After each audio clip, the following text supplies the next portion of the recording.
विशाला नेत्रंडाल विकरुल विकराला रूपमाति अधिक पावे दर्शन करत अर्जुन को पावे तुम संसार सकल कीना पालन हेतु अंजन लीला अंत पूरा हुई जगपाला तुम्हें आदि सुंदरी बाला प्रलय काल सर्वदा संहारी तुम गौरी शंकर प्यारी से योगी तुम्हारी गुण गावे ब्रह्मा विष्णु तुम्हें नित रावे रूप नरसिंह को अम्बा प्रगट भई पार कर खम्बा रक्षा कर प्रहलाद बचावे तिन्ने कस को स्वर्ग पठावे लक्ष्मी रूप धरो जगमाही hello everyone, welcome back to my channels. कैसे हैं आप लोग? आई होप आप सभी लोग बहुत ही अच्छे होंगे। सभी को राधे राधे, जय श्री राम। बड़ों को प्रणाम, छोटों को प्यार।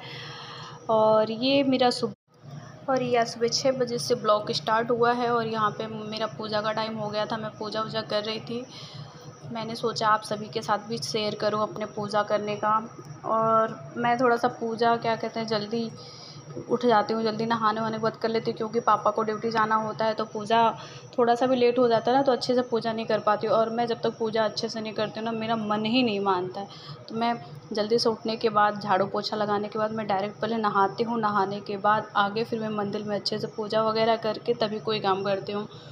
और पूजा करने से थोड़ा सा घर में पॉजिटिव एनर्जी भी रहती है, खुद को भी अच्छा लगता है। पूरे टाइम खुद को भी बहुत अच्छा फील होता है। पूजा ना करो एक दिन ना, तो पता नहीं कैसा, मुझे एक दिन पूजा नहीं करती हूँ ना, तो मुझे ऐसा लगता है ना कि मेरा क्या खो गया है, क्या अजीब सा मुझे फील होने लगता है पूरे टाइम।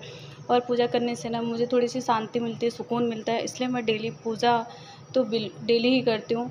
और कभी कभी जल्दी रहता है पापा को जाना, तो फिर मैं वैसे दीपक जला देती हूँ मंदिर में और पैर छू लेती हूँ। फिर आराम से मैं बाद में अपना अच्छे से पूजा करती हूँ। पापा के जाने के बाद फिर मैं अच्छे से अपना पूजा करती हूँ।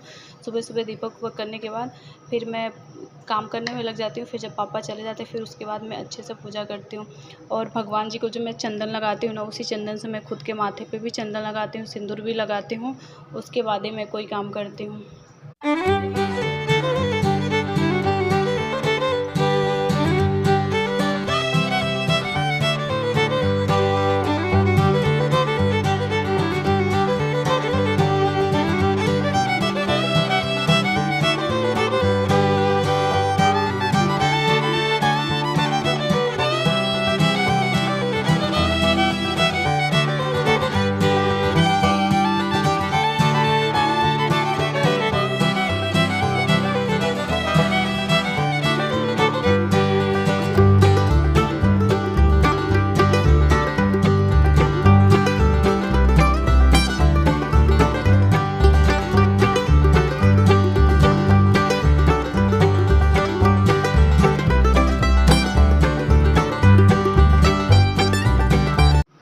यहाँ पे पूजा वगैरह मेरा हो चुका था।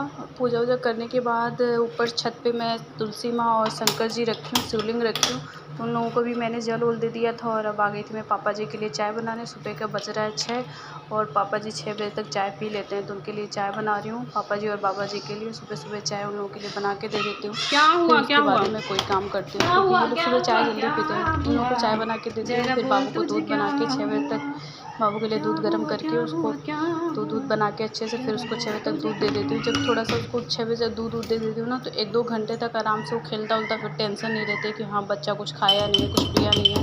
नहीं तो वैसे कुछ भी खाया पिया नहीं रहता है तो टेंशन लगी रहती है कि काम मैं करती हूँ और दिमाग उसी पे लगा रहता है कि हाँ बाबू कुछ खाया नहीं।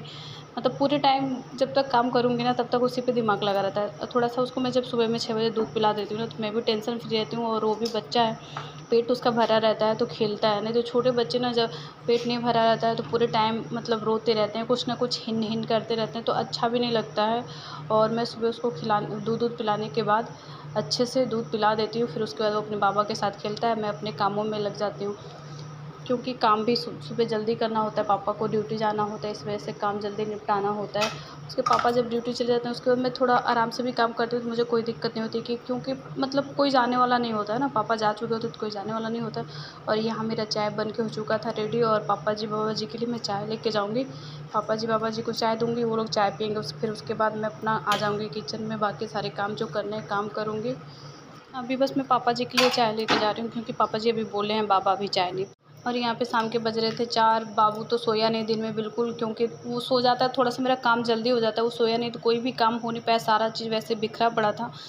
तो वो थोड़ा-सा मौसम बारिश भी हो रही थी तो उसको बाहर भी नहीं निकाल सकती थी खेलने के लिए, तो अभी थोड़ा-सा हल्का-सा मौसम सही हुआ है तो थोड़ा बहुत उसको मैंने बाहर निकाला कि वो बाहर खेलेगा, तब तक मैं अपने सारे काम कर लूँगी। बेडशीट वगैरह सही करना था और शाम के टाइम भी झाड़ू लगाना ज़रूरी होता है क्योंकि बच्चा पूरे टाइम कुछ ना कुछ करता रहता है तो कूड़े फैल जाते हैं। वैसे भी मतलब बच्चा ना हो तो भी मतलब दिन में तो 2 बार झाड़ू लगाना चाहिए, एक सुबह में और एक शाम में।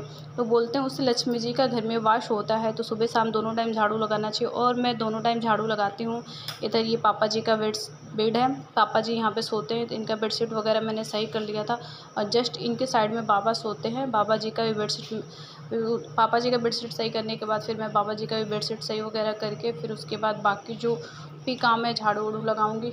फिर उसके बाद चाय वगैरह तो मैंने बाबा जी को दे दिया था क्योंकि बाबा जी चाय 3:30-4 बजे तक पी लेते हैं, तो चाय वाय बनाने के बाद ही मैं फिर ये सब काम में लगी क्योंकि उनको चाय जल्दी चाहिए होता, तो मैं उनको चाय दे के फिर अपने काम में लगी क्योंकि बार बार ना वो फिर बोलते चाय चाय के लिए, तो काम भी नहीं ढंग से हो पाता और दिमाग भी लगा रहता है कि वो बार बार बुला रहे हैं, तो इसलिए मैं उनको चाय वाय देने के बाद ही फिर अपने काम में लग जाती हूँ।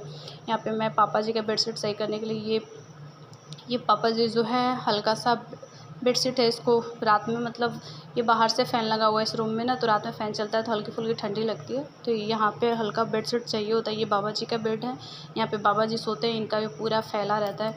इनका बेडशीट तो मतलब बहुत ज़्यादा फैला रहता है क्योंकि ये सोते ही ऐसे हैं कि पूरे बेडशीट फैला के बच्चों की तरह रख देते हैं, तो इनका बेडशीट तो मतलब बिना सही किए रहा ही नहीं जाता है। पापा जी का बेडशीट थोड़ा बहुत नहीं भी सही करो ना तो दिन में चल जाता है, लेकिन इनका बेडशीट तो बिना सही किए बिल्कुल नहीं चल सकता। कोई अचानक से आ जाए ना तो बहुत गंदा लगता है क्योंकि ये ऐसे सोते हैं पूरे बेडशीट को लगता है बच्चों की तरह मोड़ के रख देते हैं, तो इनका बेडशीट सही करना मतलब ज़रूरी था। एज भी इनकी हो चुकी है ना, 85 से ऊपर है, तो 85 के ऊपर है तो ये समझ लीजिए आप लोग कि एकदम बच्चे के बराबर ही हैं, मतलब एक छोटे बच्चे के बराबर भी इनकी भी हरकतें रहती है, बात बात पे चिढ़ जाना चिल्लाना ऐसे करते, लेकिन क्या ही करूँ मैं, अकेले होने की वजह से सब कुछ मैनेज करना पड़ता है, क्या ही कर सकते हैं। चिल्लाएँ तो भी, ना चिल्लाएँ तो भी हर चीज़ों को मैनेज करना पड़ता है, लेके चलना पड़ता है। फैमिली है तो हर चीज़ लेके चलना पड़ेगा। बहुत मतलब प्रॉब्लम तो अकेले की वजह से मुझे बहुत होती है, बट क्या ही कर सकते हैं। पता है इतना इन सबके साथ करने के बावजूद भी ना लोग बुरा बना देते हैं, तो सच में बताऊँ बहुत बुरा लगता है कि हम पूरे टाइम इन लोगों के लिए इतना कुछ कर रहे हैं और लोग मुझे गलत ठहरा रहे हैं, तो लेकिन क्या ही कर सकते हैं। पापा जी का बेडशीट सही हो गया था तो फिर इधर मैं सोफ़ा भी सही करने आ गई थी। सोफ़ा मैंने सुबह सब कुछ सही किया था, कवर वगैरह सब कुछ सही किया था, लेकिन बाबू ना पूरे टाइम कवर निकाल के फेंकता रहता है, इधर-उधर फैलाता रहता है, तो अच्छा नहीं लगता। कोई अचानक से आ जाए बिल्कुल अच्छा नहीं लगता। अब ये आ गई है बहुत बदमाश है, मैं ऐसे झुक के कोई भी काम करती हूँ ना तो ये आके ऐसे बैठ के इसको खेलने में बहुत मज़ा आता है मुझे। मतलब मैं एडिट कर रही हूँ वीडियो ना, मुझे हँसी आ रही है इसके ये क्लिप को देख के। जब भी मैं ऐसे बैठ जाती हूँ या कुछ भी करती हूँ ना तो ये आके तुरंत ऊपर चढ़ जाता है, इसको बहुत मज़ा आता है खेलने में। आप लोग देखो इसकी मस्ती, इसको मतलब बहुत अच्छा लगता है। इसकी भी गलती नहीं है, पूरे टाइम कोई और घर पे रहता नहीं है, मैं ही रहती हूँ तो मेरे साथ ही ये मस्ती करता रहता है। बच्चा है किसके साथ करेगा, माँ है तो माँ के साथ ही करेगा, बट अच्छा लगता है इसकी चीज़ें देखते हैं ना तो उसको ये कि मैं भी ये चीज़ें करूँ। और मैं जब भी ऐसे मतलब बैठ गई या कोई काम कर रही हूँ ऐसे झुक के तो तुरंत आके ऐसे बैठ जाएगा और खेलना स्टार्ट कर देगा मतलब बहुत उसको पता नहीं क्या ही मज़ा मिलता है ऐसे करने में। वो डेली जब भी मतलब मैं या पापा मतलब उसके बाबा जी जब भी बैठे रहते हैं ऐसे तो तुरंत आके अपना मतलब स्टार्ट कर देता है। इनको खेलने में बहुत मज़ा आता है। इधर मेरा सोफ़ा वोफ़ा वगैरह सब कुछ सही हो गया था। अब मैं चलूँगी झाड़ू लगाऊँगी क्योंकि रूम बहुत फैला लग रहा था, तो मैंने सोचा शाम का टाइम है झाड़ू लगाना भी ज़रूरी है, तो मैं शाम के टाइम झाड़ू लगा देती हूँ।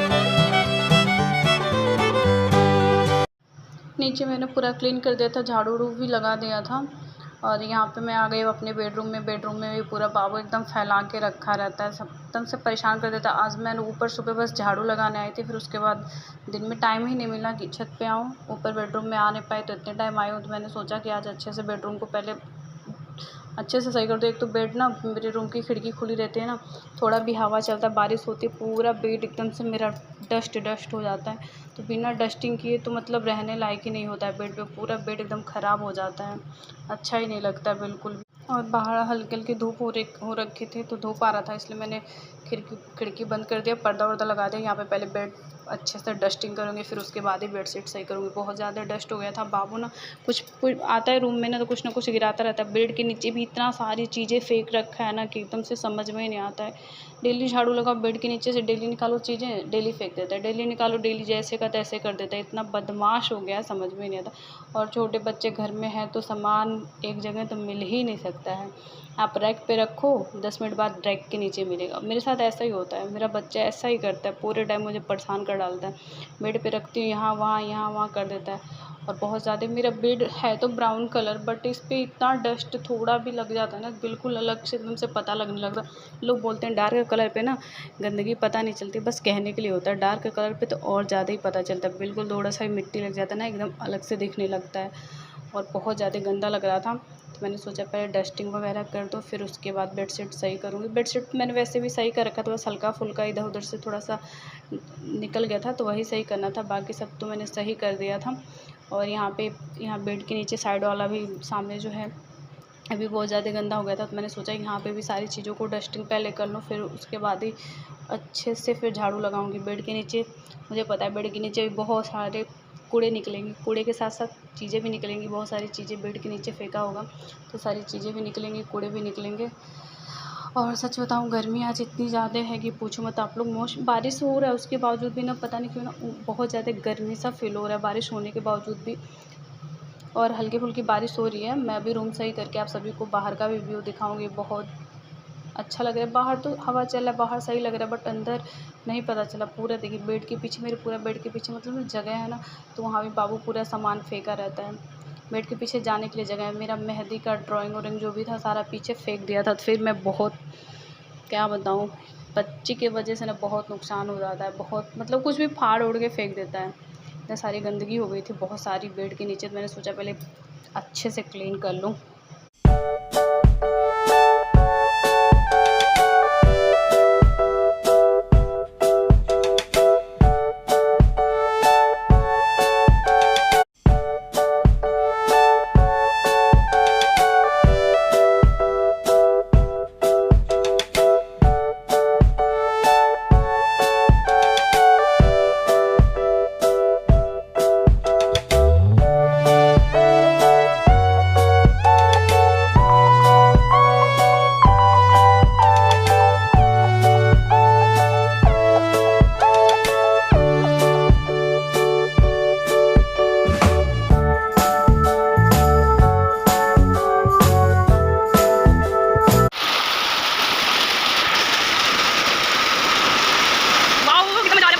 बहुत तभी धूप, लेकिन जैसे मैंने कपड़ा डाला तो बारिश होने कपड़ा लेके अंदर भाग गई हूँ। मैं सोचा आप सभी को ये भी दिखा दूँ थोड़ा सा आज का मौसम कैसा है।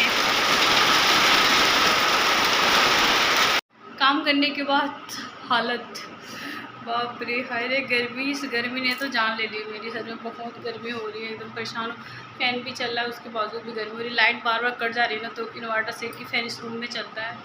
और मेरा सारा काम हो चुका है, सफाई हो चुकी है। अब मैं जा रही हूँ फेस वॉश करने। फेस वॉश करके थोड़ा सा बाल सही करूँगी, क्योंकि बाल एकदम बिखरा हुआ है। कल मैंने बाल पे मेहंदी लगाई थी और मैंने आज बाल भी ढंग से नहीं, सुबह भी नहीं ढंग से सही किया था, बस वैसे ही किसी तरह बस ऊपर से सही करके सिंदूर वगैरह लगा लिया था। अब चल रही हूँ, थोड़ा सा फेस वॉश करूँगी, फिर उसके बाद बाल भी सही करूँगी। ऐसा ब्लॉग में बने रहिए, फिर मिलते हैं आगे।